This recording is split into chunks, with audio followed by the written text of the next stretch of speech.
부모라면 누구나 아이가 멀리 떠날 때 그 마음을 아실 거예요. 특히 혼자서 낯선 나라로 떠날 때는 더욱 그렇죠. 저도 그랬어요. 21살 딸이 한국으로 교환학생을 간다고 했을 때 솔직히 말하면 반대했어요. 경찰관으로 25년을 살면서 세상의 어두운 면을 너무 많이 봤거든요. 그런데 어느 날 밤, 딸에게서 온 사진 한 장이 제 모든 걸 바꿔놓았어요. 밤 12시에 혼자서 편의점에서 라면을 먹고 있는 딸의 모습이었죠. 그 순간 제 경찰관 본능이 작동했어요. 이건 뭔가 잘못됐어. 당장 가서 확인해봐야겠어. 그래서 저는 평생 처음으로 해외여행을 결심했어요. 한국이라는 나라가 과연 어떤 곳인지, 제 딸이 정말 안전한지 직접 눈으로 확인하러 말이죠. 지금부터 들려드릴 이야기는 한 명의 아버지이자 경찰관이 한국에서 겪은 진짜 경험담이에요. 그리고 그 경험이 어떻게 제 인생을 완전히 바꿔놓았는지에 대한 이야기입니다. 잠깐 여러분 그거 아세요?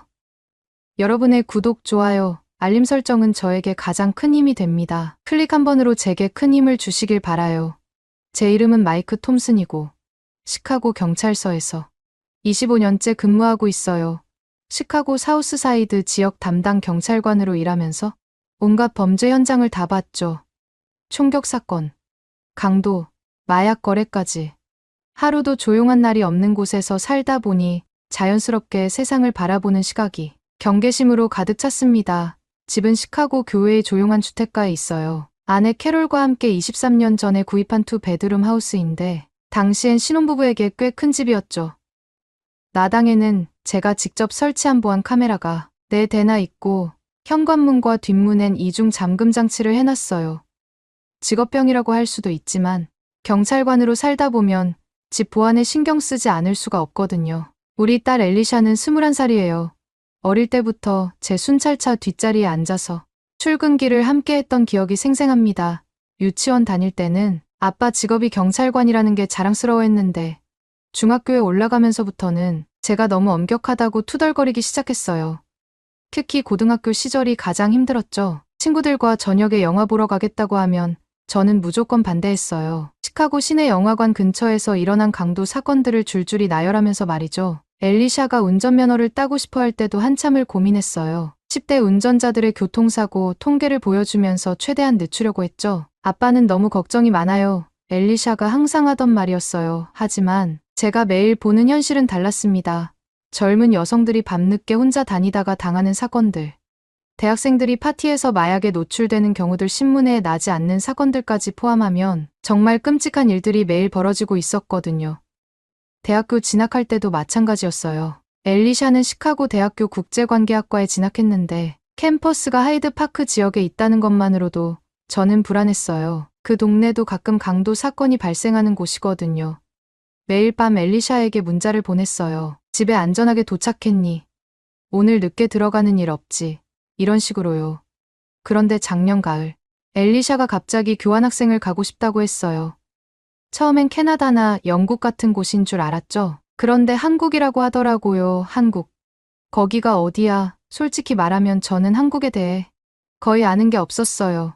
뉴스에서 가끔 북한 관련 소식을 들을 때 언급되는 정도였죠. 아시아 어딘가에 있는 나라라는 것 정도만 알고 있었어요. 교수님이 추천해 주셨어요. 세계에서 가장 안전한 나라 중 하나래요. 게다가 제가 전공하는 국제관계학에도 엄청 도움이 될 거예요. 안전한 나라라고 해도 믿을 수가 없었어요. 미국도 충분히 안전하다고 하지만 실제로는 그렇지 않잖아요. 하물며 언어도 다르고 문화도 완전히 다른 나라에서 21살 딸이 혼자 지낸다는 게 말이 되나요? 절대 안 돼. 미국에서도 충분히 좋은 대학들이 많잖아. 굳이 그렇게 먼 곳까지 갈 필요가 뭐가 있어. 하지만 엘리샤는 포기하지 않았어요.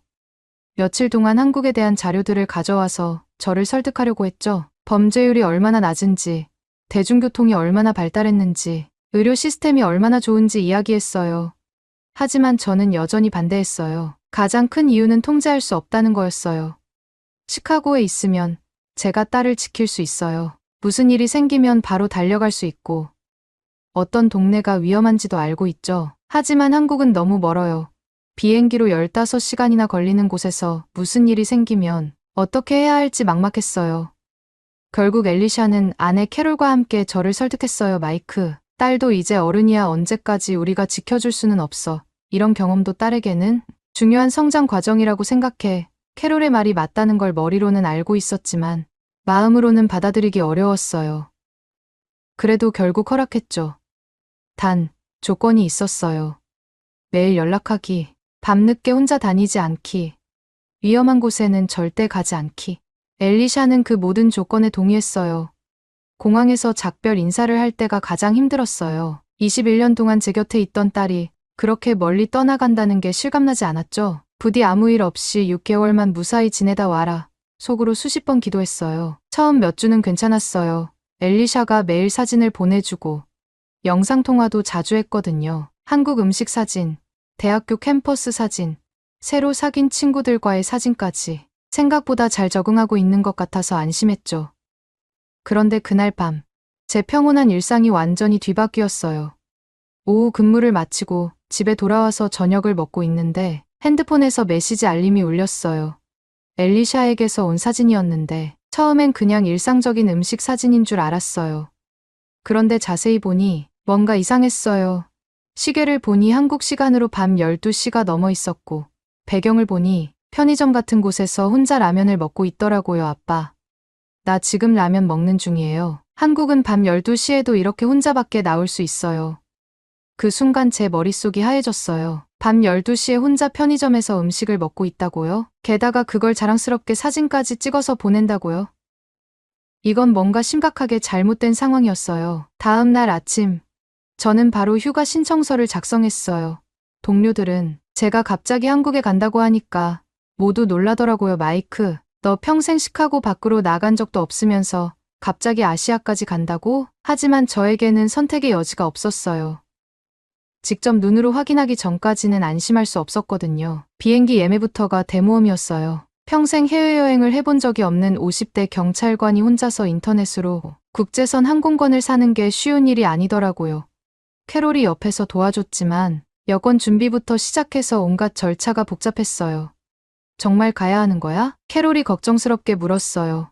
엘리샤한테 미리 말하지도 않고 갑자기 나타나면 깜짝 놀라지 않을까. 하지만 저는 이미 마음을 정했어요. 딸에게는 비밀로 하고 깜짝 방문하기로 했죠. 비행기 안에서 15시간 동안 계속 생각했어요. 한국이라는 나라가 정말 안전한 곳일까?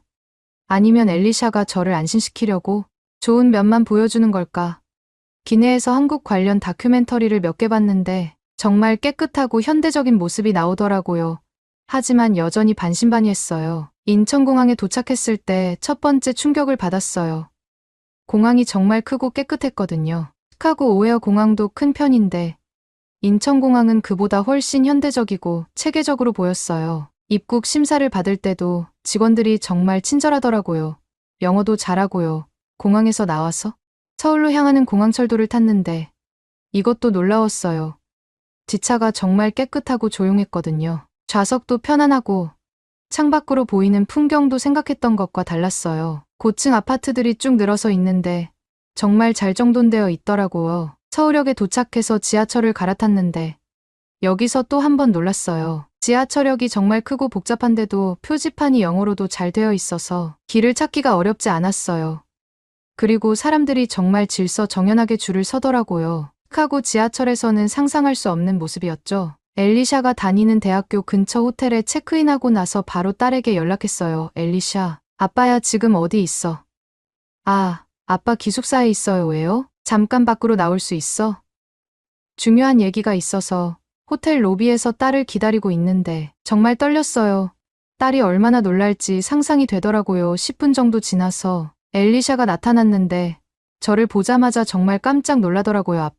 아빠가 여기 왜 있어요? 엘리샤의 눈이 정말 커졌어요. 설마 나 때문에 여기까지 온 거예요. 그 라면 사진 보고 너무 걱정되어서 왔어. 밤 12시에 혼자 밖에 있다는 게 말이 되니? 제가 걱정스럽게 말했어요. 그런데 엘리샤가 웃기 시작하더라고요.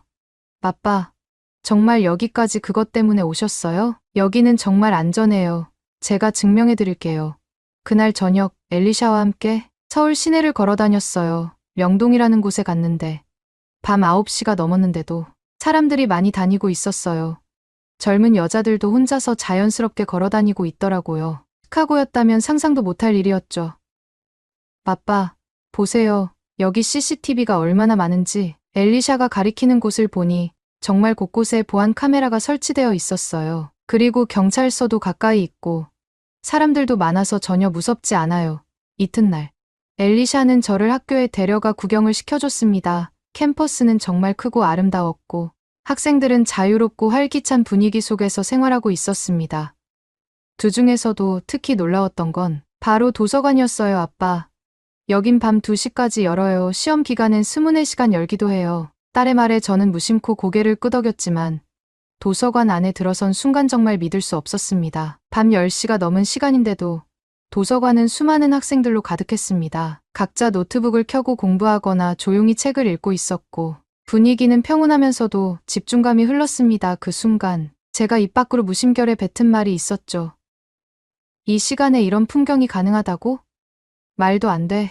시카고에서는 상상도 할 수 없는 일이었습니다. 밤 10시 이후 특히 여학생이 혼자 도서관에서 나오는 건 너무 위험해서 대부분 경호요원이나 친구와 함께 움직이는 게 기본입니다. 하지만 이곳 한국에서는 학생들이 늦은 시간까지 혼자 공부하고 도서관 문을 나서서 집으로 향하는 길에도 아무런 불안이 없었습니다. 아빠, 여기선 늦게 나가도 무섭지 않아요.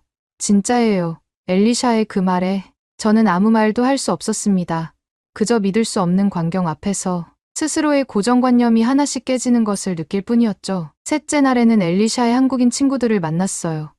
대학생 서너 명이었는데 모두 영어를 잘하더라고요. 엘리샤 아버지, 한국에 오신 걸 환영해요. 엘리샤가 항상 아버지 이야기를 해서 정말 만나보고 싶었어요. 그 친구들과 함께 저녁을 먹으러 갔는데 한국식 바비큐를 먹으러 간 거예요. 고기를 구워서 상추에 싸먹는 음식이었는데 정말 맛있더라고요.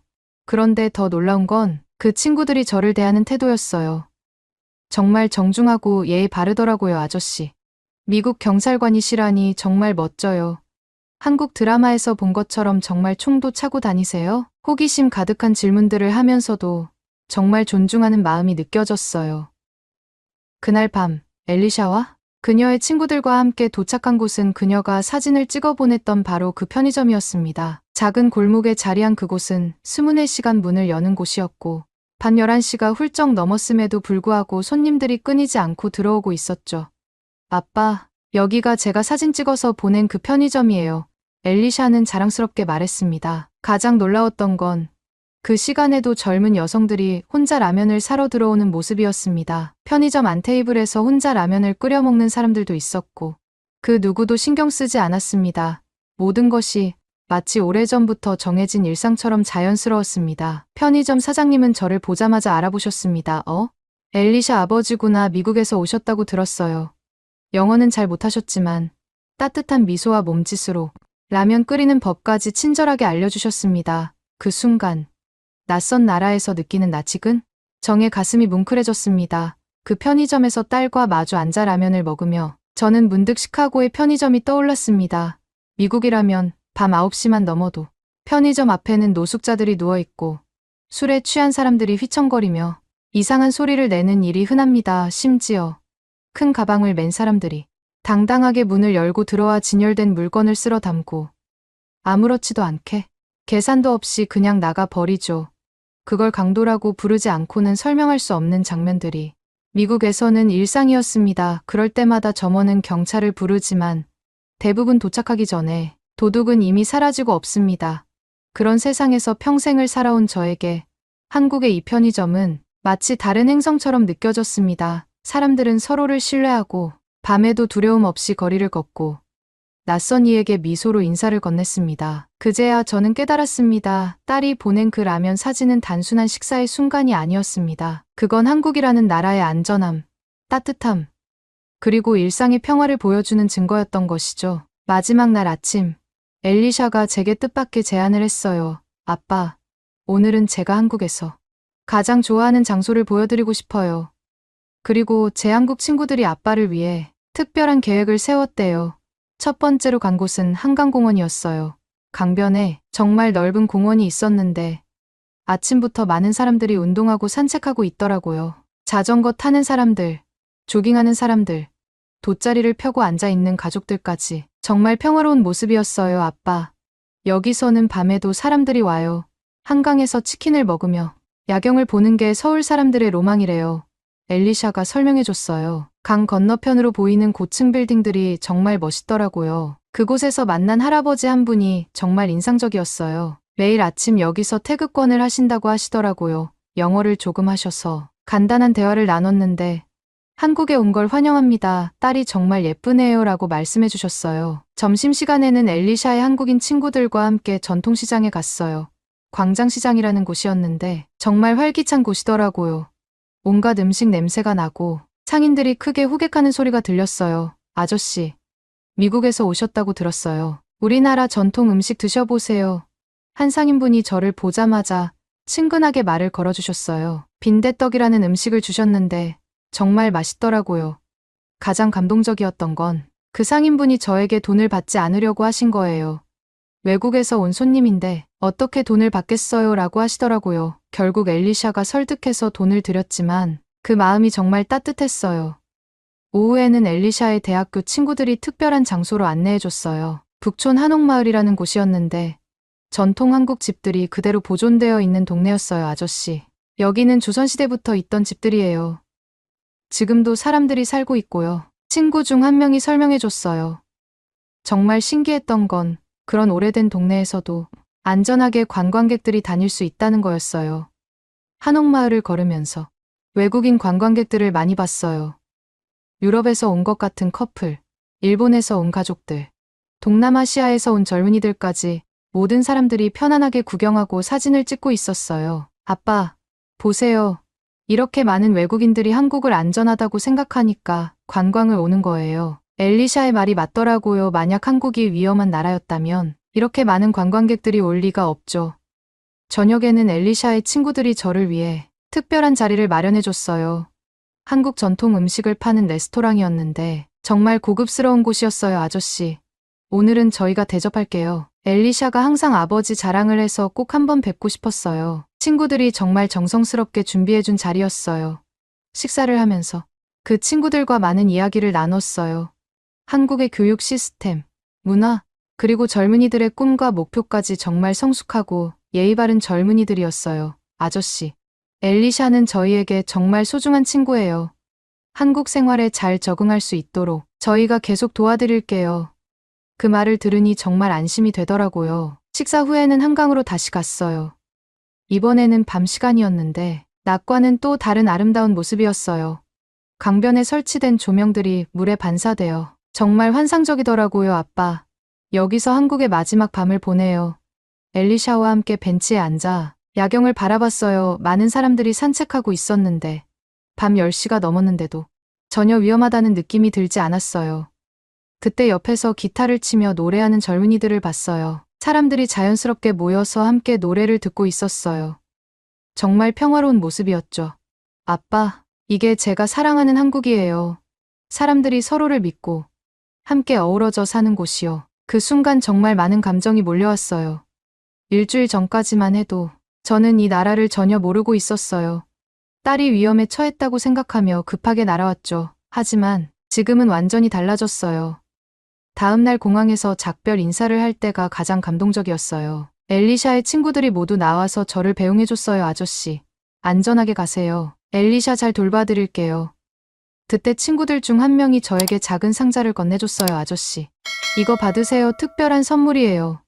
열어보니 정말 아름다운 나전칠기 보석함이 들어있었어요. 검은 바탕에 자개가 섬세하게 박혀 있어서 반짝반짝 빛나더라고요. 이건 한국의 전통 공예품이에요. 나전칠기라고 해서 자개를 하나하나 손으로 붙여서 만드는 거예요.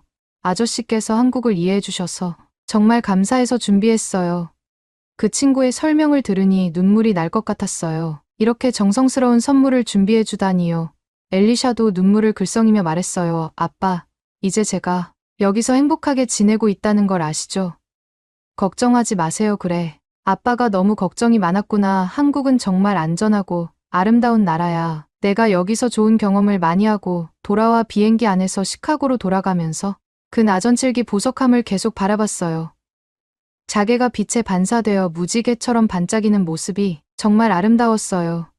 제가 얼마나 편견을 가지고 있었는지, 그리고 세상에는 정말 다양한 모습이 있다는 걸 깨달았어요.